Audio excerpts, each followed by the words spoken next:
아멘.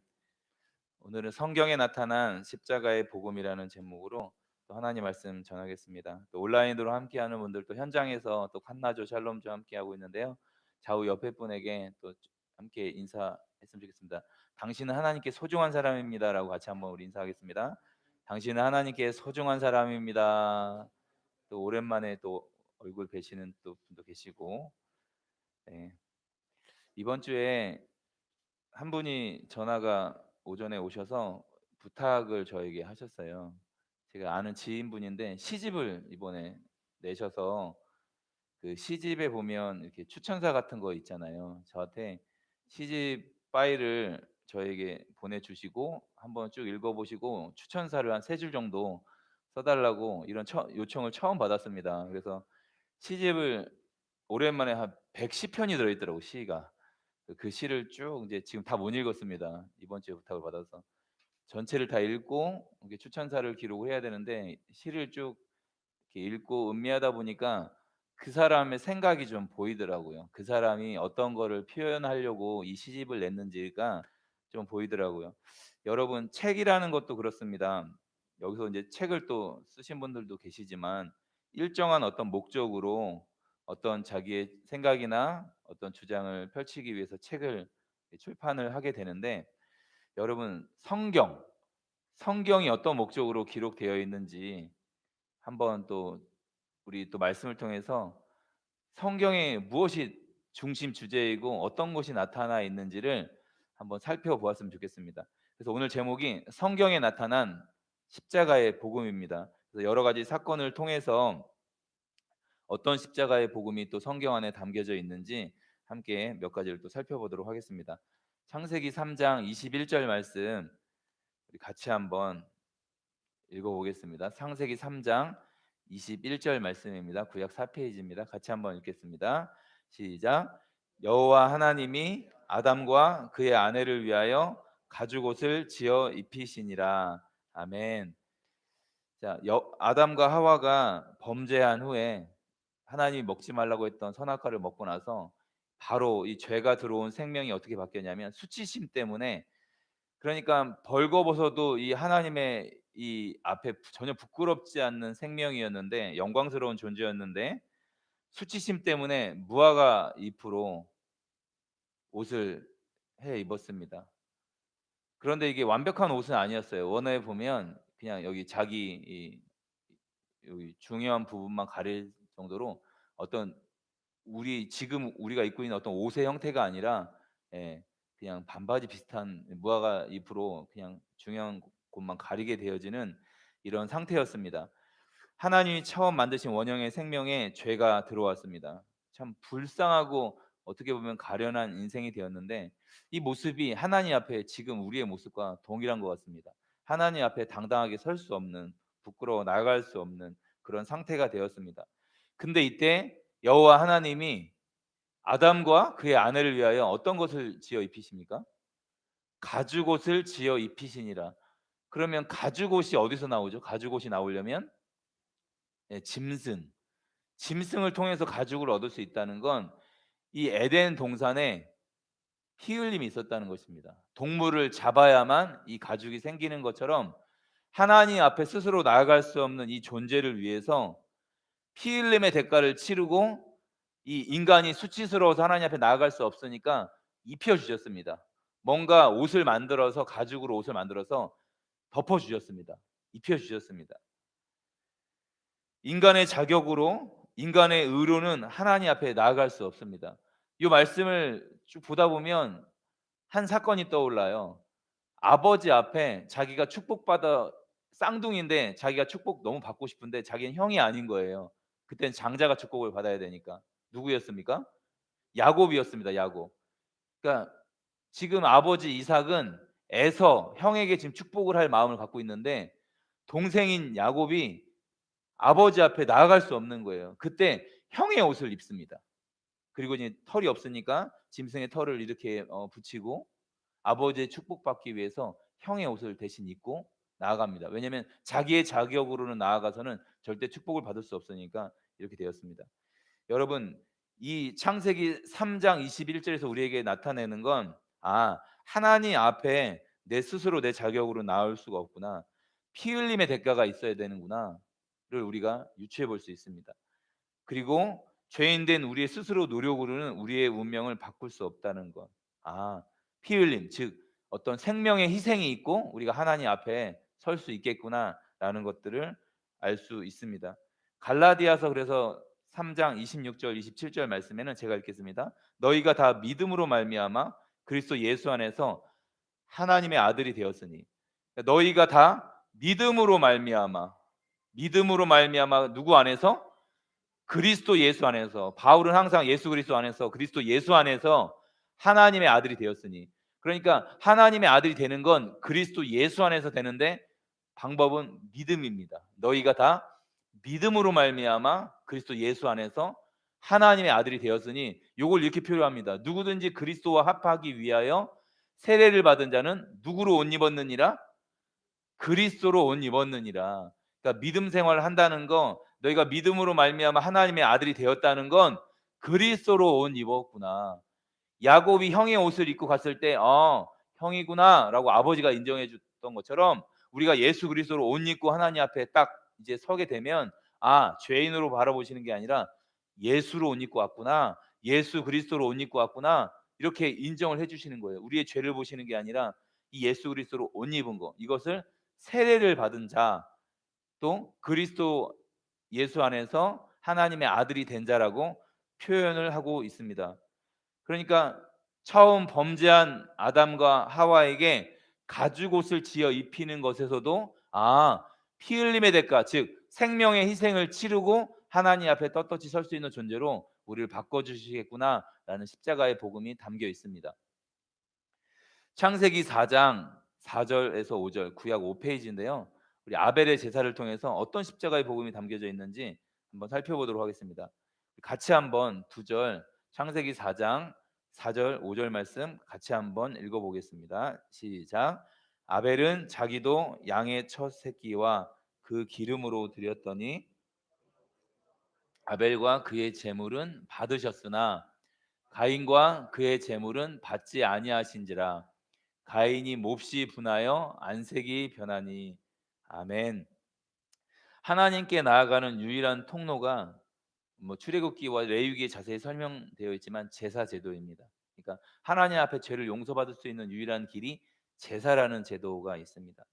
그런데 그러니까 가인, 이제 아담과 하와가 가인과 아벨을 낳았는데, 이제 가인은 농사짓는 자였고 아벨은 양치는 자여서, 가인은 가인 것에서 제사를 드렸고 아벨은 양의 또 새끼로 이렇게 제사를 드렸습니다. 그런데 아벨은 자기도 양의 첫 새끼와 그 기름으로 드렸더니 여호와께서 그 아벨과 그의 제물은 받으셨으나 이 가인과 그의 제물은 받지 않았습니다. 그러니까 가인이 몹시 분하여 안색이 막 변했습니다.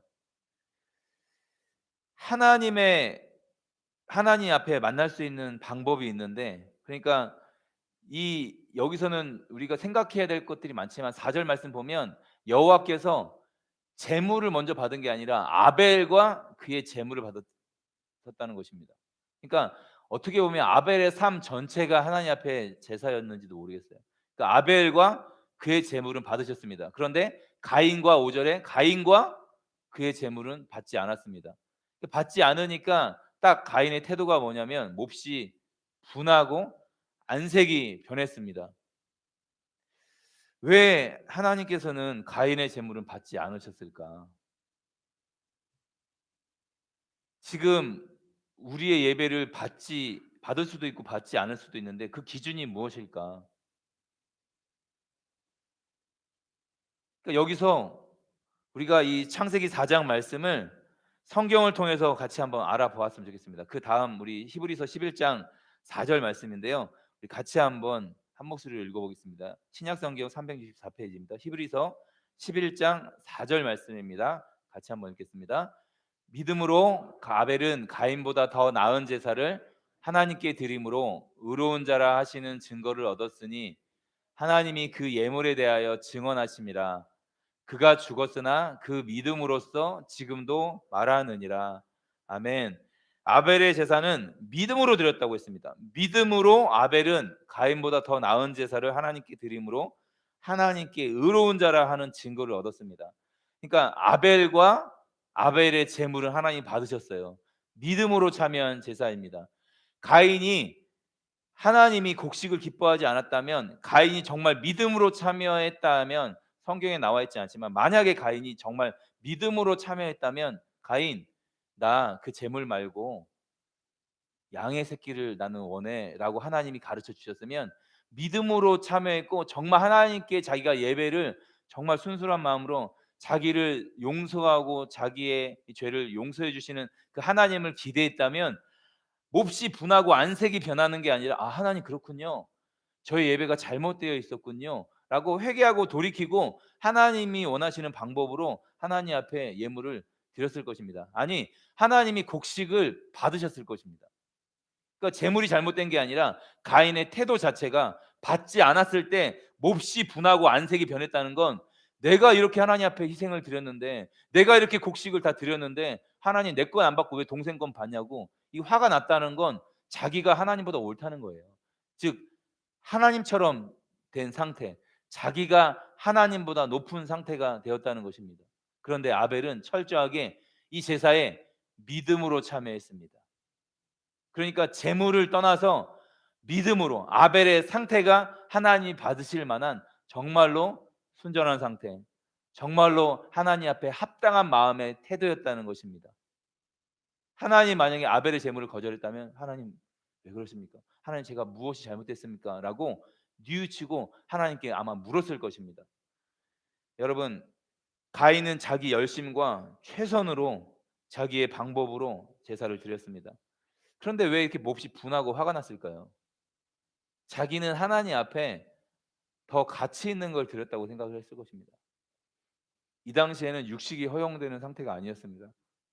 노아의 홍수 이후에 하나님이 육식을 허락했으니까 사실은 양을 키워서 어떤 이제 뭐 우유나 이런 것들은 얻을 수 있지만 고기를 우리가 취할 수는 없습니다. 그러면 아벨은 자기 편에서 더 가치 있는 것을 드렸다는, 그러니까 곡식은 실제 먹을 수 있는 어떤 음식이 되잖아요. 그러니까 자기는 하나님 앞에 동생보다 더 가치 있는 걸, 더 소중한 걸 드렸다고 생각을 했는데 하나님이 안 받으시는 거예요. 그러니까 몹시 분하고 화가 났습니다. 그러니까 예배 준비를 더 많이 하고 더 오랜 시간 이 같이 예배를 드리지만 예배에 자기의 삶이 많이 희생되어지고 더 많이 준비했던 사람이 어쩌면 자기가 뭔가 예배를 준비한 것 같은 이런 느낌이 들 수 있습니다. 그런데 어떻게 보면 굉장히 위험한 상태입니다. 예배란 자기 열심과 자기 최선이 아니라 하나님이 원하시는 믿음으로 나와야 되는 것입니다. 아벨은 믿음으로 의로운 자라 하는 증거를 얻었고 하나님이 그 예물에 대하여 증언하십니다. 그러면 양을 잡을 때 이 양이 죽는 것처럼 내가 하나님 앞에 이렇게 죽어야 될 존재구나라는 것들을 깨달았을 것입니다. 그리고 아마 그 양의 희생을 통해서 부모님에게 배웠던 하나님 앞에 나아갈 수 있는 유일한 통로가 양의 희생이라는 것을 어쩌면 아담과 하와에게 배웠을 수도 있겠습니다. 그래서 아벨은 믿음으로 의로운 자라 하는 증거를 얻었습니다. 왜 이렇게 피가 중요하냐면 이어지는 히브리서 9장 18절에서 22절 말씀 제가 한 절씩 읽겠습니다. 이러므로 첫 언약도 피 없이 세운 것이 아니니 모세를 통해서 하나님이 첫 언약, 첫 율법을 주셨습니다. 이때도 피가 필요했습니다. 19절 말씀 보면 모세가 율법대로 모든 계명을 온 백성에게 말한 후에 송아지와 염소의 피와 물과 붉은 양털과 우슬초를 취하여 그 두루마리와 온 백성에게 뿌리며 이 피를 온 백성에게 뿌렸습니다. 그러면서 이르되 이는 하나님이 너희에게 명하신 언약의 피라 이야기하고 21절 같이 한번 읽겠습니다. 21절 말씀 시작. 또한 이와 같이 피를 장막과 섬기는 일에 쓰는 모든 그릇에 뿌렸느니라. 그러니까 정결하게 하기 위해서 피를 뿌렸습니다. 그릇에게도 기구에게도 피를 뿌렸습니다. 그래서 정결하다는, 그러니까 이 생명값이 치루어졌다라는 의미로, 그러니까 양을 잡으면 제단 내 귀퉁이에 피를 바르, 그러니까 하나님 앞에, 또 법계 위에 있는 이 시온소에도 피를 뿌렸습니다. 그러니까 피 없이는 하나님을 만날 수 없다. 하나님이 임재해 계시는 곳이 지성소인데 거기에 피를 먼저 뿌립니다. 대제사장이 1 년에 한 번 들어가서 피를 먼저 뿌려야만 거기서 어떤 다음 그 의식을 진행할 수 있습니다. 피 없이는 하나님 앞에 나아갈 수 없다라는 것을 나타내고 있습니다. 22절 말씀, 히브리서 9장 22절 같이 한번 읽겠습니다. 시작. 율법을 따라 거의 모든 물건이 피로써 정결하게 되나니 피 흘림이 없은즉 사함이 없느니라. 아멘. 창세 전부터 우리가 범죄하고 하나님을 떠나도 창세 전부터 이 놀라운 구원 계획, 그리스도를 통한 이 메시아를 통한 이 구원을 하나님이 창세전에 계획하고 나서 피 흘림이 없이는 우리가 다시 살아날 수 없다라는 것을 창세기 3장에서 범죄하자마자 첫 원시 복음을 여자의 후손인 너희 후손과 원수가 되게 하고 네 머리를 상하게 할 것이다. 요런 첫 원시 복음을 하나님이 이야기해 주고 나서 가죽옷을 짐승을 잡아서 가죽옷을 해 입히면서 피 흘림의 이런 하나님 앞에 피 흘림이 있어야 된다. 생명의 희생이 있어야만 덮여 주시는 의, 입혀 주시는 의가 있어야만 하나님 앞에 나올 수 있다라는 이 복음을 나타내 주셨습니다. 히브리서 9장 22절 말씀에는 율법을 따라 거의 모든 물건이 피로써 이 피로써 정결하게 된다, 깨끗하게 된다라고 이야기하고 나서 피 흘림이 없은즉 사함이 없느니라. 그래서 예수의 피, 예수의 보혈이 우리를 정결하게 하는 것입니다. 할렐루야. 예수님이 십자가에서 달리신 그 십자가의 그 피로 말미암아 모든 인류의 죄가 정결하게 되었습니다. 피 흘림이 없은즉 사함이 없습니다. 죄 사함이 없습니다. 즉 똑같은 십자가의 복음입니다. 생명의 희생이 없이는 하나님이 받으실 수 없다는 것입니다. 죄인이 하나님께 나아가는 제사에는 반드시 생명의 대속이 있어야 합니다. 우리 창세기 6장 5절 말씀 먼저 한번 우리 보도록 하겠습니다. 창세기 6장 구약 7페이지 말씀인데요. 창세기 6장 5절. 노아의 방주에도 똑같이 하나님이 이 복음을 담아 놓으셨습니다. 여호와께서 사람의 죄악이 세상에 가득함과 그의 마음으로 생각하는 모든 계획이 항상 악할 뿐임을 보시고 노아의 때 모든 사람의 생각이 악할 뿐임을 보시고 6절 말씀 땅 위에 사람 지으셨음을 한탄하사 마음에 근심하시고 7절 같이 한번 읽겠습니다. 시작. 이르시되 내가 창조한 사람을 내가 지면에서 쓸어버리되 사람으로부터 가축과 기는 것과 그리하리니 이는 내가 그것들을 지었음을 한탄함이니라 하시니라. 아멘. 창조한 사람을 쓸어버리기로 하나님이 작정하셨습니다. 이건 사실은 심판이 목적이 아니라 사실은 구원이 목적입니다. 여러분 뉴스에 심심치 않게 닭이나 돼지가 막 2만 마리, 어디는 막 4만 마리가 그냥 집단으로 막 매몰하는 장면들이 나옵니다.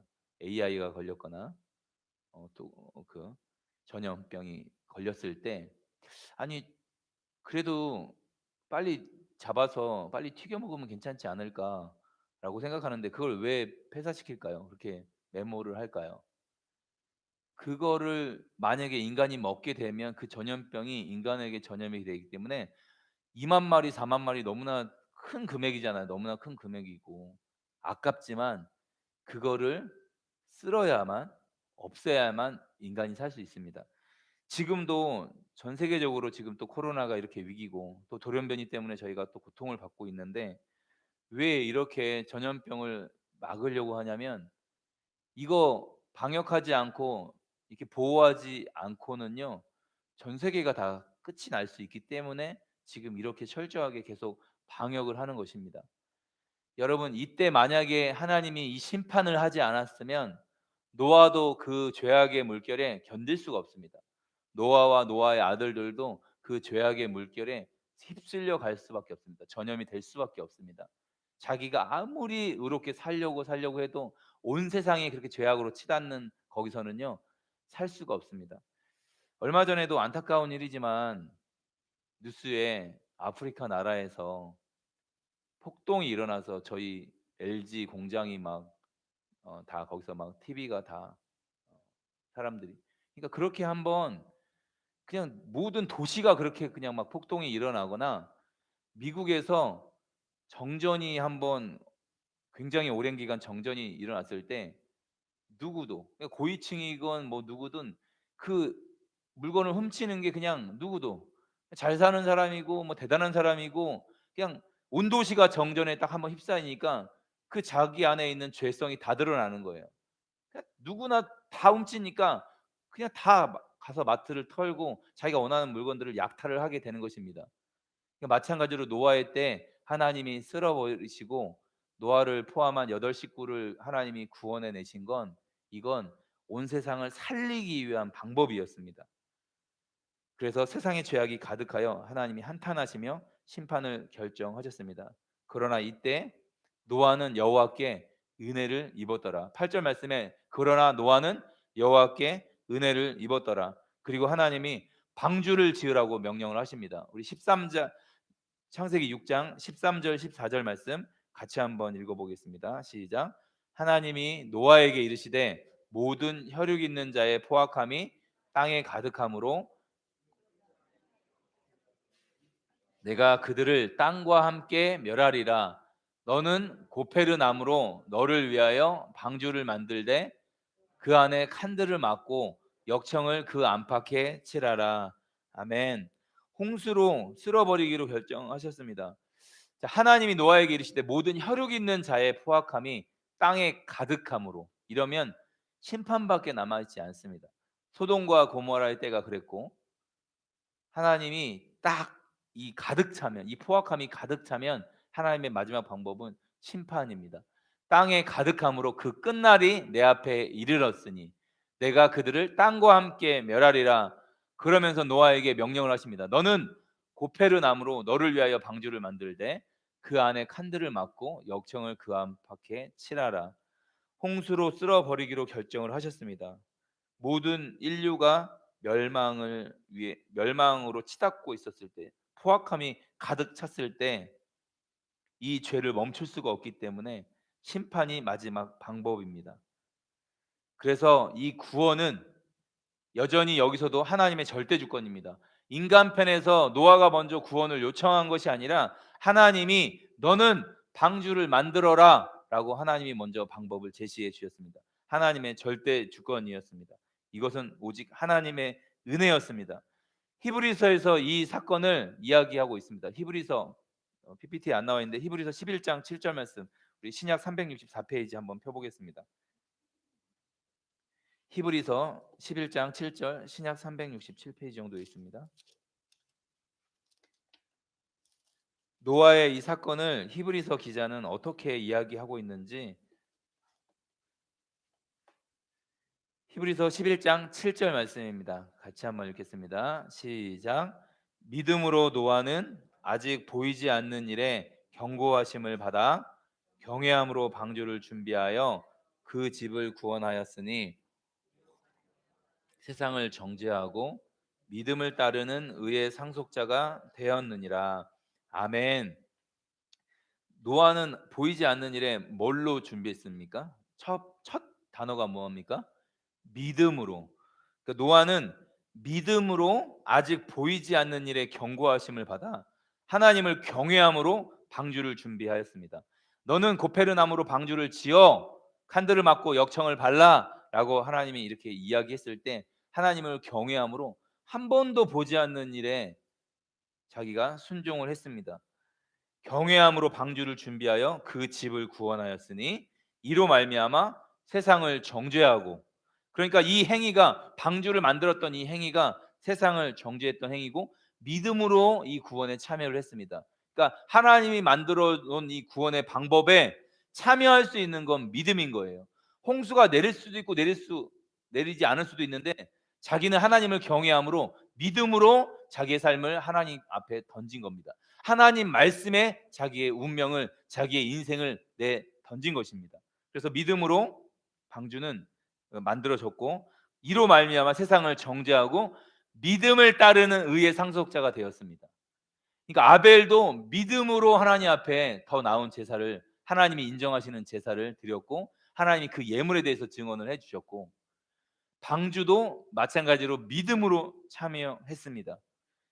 여러분, 믿음을 따르는 삶이 어떤 것인지 보여주었습니다. 제가 믿음을 설명하면서 믿음은 보이지 않는 실제를 대하는 원리이다, 이런 말씀을 한번 제가 복음, 믿음, 마음 이런 주제를 나누면서 말씀을 드렸습니다. 그러니까 믿음은 보이지 않는 하나님의 약속은, 우리가 하나님의 말씀을 들을 수는 있지만 실제 그 사건을, 방주를 지어라, 내가 쓸어버릴 거다, 그러니까 홍수를 한 번도 경험한 적이 없는데 믿음으로 노아는 참여했던 것입니다. 방주는 심판이 아니라 하나님의 절대 구원의 방법이었습니다. 그리고 노아는 하나님께 은혜를 입었습니다. 제가 십자가도의 특징을 제가 설명하면서 이런 말을 계속했습니다. 창세전에, 영원전에 준비됐다. 그리고 그리스도를 통한 구원, 메시아를 통한 구원이 될 것이다. 그리고 하나님의 절대 주권이 될 것이다. 이건 오직 은혜일 것이다. 그리고 이건 믿음으로만 참여해야 된다. 우리가 오늘 살펴보았던 것처럼 가죽옷도 하나님의 절대 주권이었습니다. 인간이 요청하지 않았습니다. 그리고 이건 은혜였고, 입혀주시는 은혜였고, 믿음으로 참여해야만 합니다. 아벨의 제사도 마찬가지였습니다. 믿음으로 참여해야 했고, 이건 하나님의 은혜였습니다. 그리고 희생자를 통해서, 이런 양의 희생을 통해서 내가 하나님 앞에 나아갈 수 있구나, 메시아를 통한 구원의 이 메시지가 담겨져 있었습니다. 방주도, 우리가 방주를 통해서 알 수 있는 건, 방주는 오직 하나였습니다. 방주에 들어가는 문도 오직 하나였습니다. 방주의 창문도 하나님이 하나만 만들라고 했습니다. 창문도. 구원은 오직 한 길. 다른 이름으로서는 구원을 얻을 수가 없다. 오직 한 길. 구원은 오직 한 길. 오직 그분을 통해서, 그리스도 안에서 메시아를 통한 구원이 될 것이다. 생명의 희생을 통해서 너가 하나님 앞에 서게 될 것이다, 라는 것들을 하나님이 말씀해 주고 있습니다. 십자가도의 특징처럼 하나님의 절대 주권이 포함되어 있다고 했습니다. 구원에는. 이 방주도 하나님의 절대 주권 사역이었습니다. 방주를 설계하고 운항을 하고, 그리고 방주가 멈추고 내리는 데까지 방주에는 방향 키가 없었습니다. 즉 키가 없었습니다. 그러니까 어디로 갈지 조종할 수가 없습니다. 하나님이 그냥 이끌어 가시는 삶이었습니다. 거의 1년 넘게 방주를 탔습니다.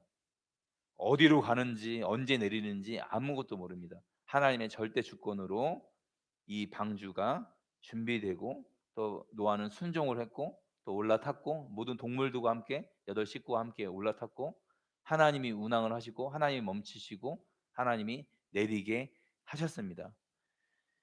여러분, 이건 절대 믿음이 있어야만 가능합니다. 저도 한번 설명드렸지만, 동물을 종류별로 모으는 건, 이건 믿음으로 가능한 일이지, 이건 절대 사람의 어떤 능력으로 이건 순종할 수 있는 영역이 아닙니다.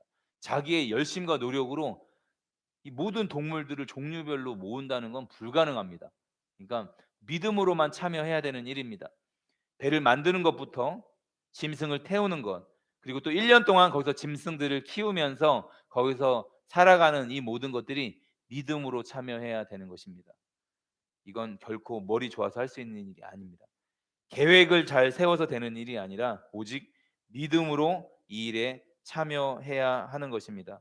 로마서 1장 17절 말씀에 오직 의인은 믿음으로 말미암아 살리라 함과 같으니라라고 했던 것처럼, 노아는 오직 믿음으로 이 일에 순종을 해야 되는 것입니다.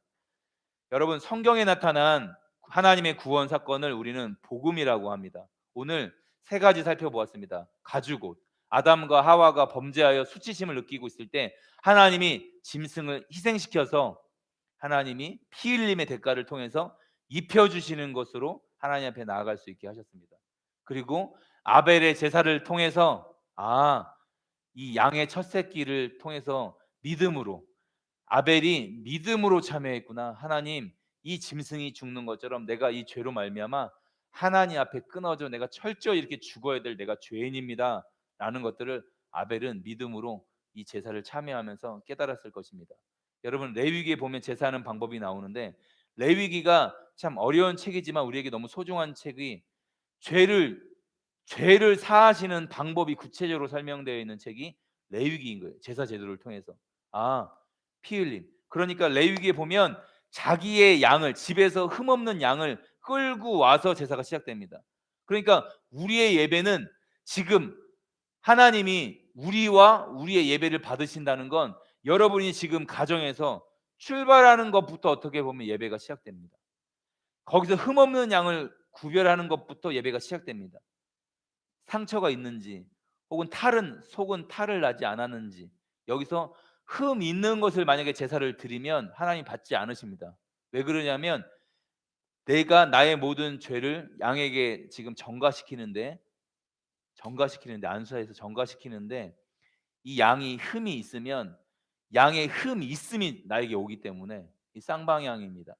나의 죄는 양으로 가고 양의 흠 없음, 깨끗함, 정결함이 나에게 오는 것입니다. 그러면 하나님이 거기서 그 향기를 받으시면서 이는 여호와께 향기로운 제물이다, 그 향기를 맡으시면서 너의 죄를 다 내가 용서했다, 이걸 너무 기뻐하시는 거예요, 하나님이. 그러니까 흠없는 제물을 골라야 합니다. 그렇다면 우리가 주일날 집에서 출발하는 것부터가 우리의 예배의 시작이 아니라 우리의 일주일의 삶이 사실은 예배의 시작입니다. 월요일부터 토요일의 삶이 사실은 예배를 위한 준비. 주일날 예배의 삶이 사실은, 그러니까 목회자도 설교 준비는 사실은 일주일 내내 합니다. 일주일 내내 목회자의 삶이 그냥 강대상에서 그냥 어떤 하나의 지식으로 흘러나오는 게 아니라 하나님과 교제하고 하나님과 살아왔던 이런 모든 방법들이 말씀을 통해서 흘러나간다고 저도 생각을 합니다. 여러분, 아벨의 제물을 받으셨던 것처럼 아벨의 삶 자체가 하나님 앞에 예배였습니다. 하나님 앞에 드려지는 제사였습니다. 그래서 양을 잡는 그 그냥 퍼포먼스는, 그 의식은 하나의 그냥 하나님 앞에 하나님이 세우신 어떤 방법일 뿐이지 사실은 아벨의 삶 전체를 받으신 것입니다. 그러면 지금 우리가 주일날 드려지는 이 예배를 하나님이 받으시는 조건은 일주일 동안 삶이 어땠느냐, 우리가 정말 하나님과 동행하고 하나님을 기뻐하고 하나님께 감사하고 우리가 하나님을 예배하고 하나님을 찬양했던, 하나님을 감격했던 그 일주일의 삶이 여기서 드려지는 예배. 그래서 우리의 삶과 이 예배를 하나님이 받으시는 것입니다. 그리고 노아의 방주를 통해서도 우리가 알 수 있는 건 이건 하나님이 하시는 일이다, 하나님의 절대주권 사역이다. 그래서 이 심판에서 면할 수 있는 길은 유일한 그 오직 하나인 방주, 오직 한 길인, 문이 하나이고 창이 하나인 오직 하나인 그 방주로 들어가서 1년 동안 믿음으로 사는 것이 구원인 것입니다. 오직 이 구원 사건은 믿음으로만 받을 수 있는 것입니다. 그래서 성경은 우리를 향한 이 구원의 이야기입니다. 이 66권 1189장이 있지만 성경 전체에 나타나 있는 게 사실은 우리에게 구원을 주는 이야기입니다. 십자가 복음은 어떤 단순한 하나의 어떤 사건이 아니라 성경 전체가 말하고 있는 중심 주제가 우리를 구원하신 하나님의 놀라운 이야기입니다. 여러분, 가인의 삶에서, 아벨의 삶에서 기록할 것이 얼마나 많겠습니까? 아벨은 딱 이것밖에 기록 안 됐어요. 예배드리고 형에게 맞아 죽은 것밖에 없습니다. 가인의 삶에서 얼마나 기록할 일들이 얼마나 많겠어요. 일상생활이 얼마나 많았겠습니까? 그런데 하나님이 받지 않으셨던 이 예배 이 부분을 성경으로 넣어 놓았습니다. 여러분, 노아가 900세를 살았는데 900세 살았던 무드셀라 969세를 살았던 사람이 그냥 성경 한 줄밖에 기록이 안 돼 있어요. 얼마나 많은 일들을 기록할 수 있겠습니까? 그러니까 성경은, 제가 아까 그 시집을 읽으면서도 그 사람의 인생을 제가 좀 압니다. 같이 좀 교제했던 분이라. 그 사람의 전체의 삶이 이 110편에 그냥 녹아져 있습니다. 그런데 그 사람의 수많은 이야기들을 거기다 쓰진 않아요. 또 시는 또 함축적인 어떤 의미가 있기 때문에.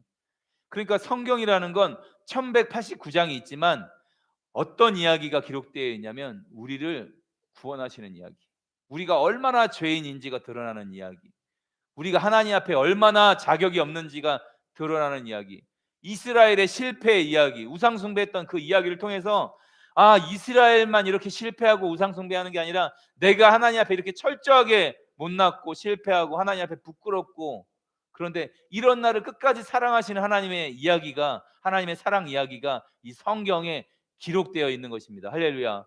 그럼 우리는 이 성경을 묵상하면서 다시 한번 돌이키고 다시 한번 이 말씀으로 우리를 다시 한번 회복하고 다시 한번 이 예배를 통해서 다시 한번 결단하는 그런 이야기가 성경에 기록되어 있는 것입니다. 이렇게 우리를 사랑하시고 우리를 구원하시는 하나님의 이야기가 이 성경에 담겨져 있습니다. 이것이 성경에 나타난 이 십자가의 복음의 이야기입니다. 여러분, 일주일 동안 이렇게 우리를 구원하시고 우리를 사랑하시는 하나님의 마음을 더 깊이 알아가는 이 원월드 교회 모든 성도님들이 되시기를 주님의 이름으로 축원합니다. 함께 357장 믿음이 이기네라는 찬양 우리 함께 힘차게 가사를 잘 생각하시면서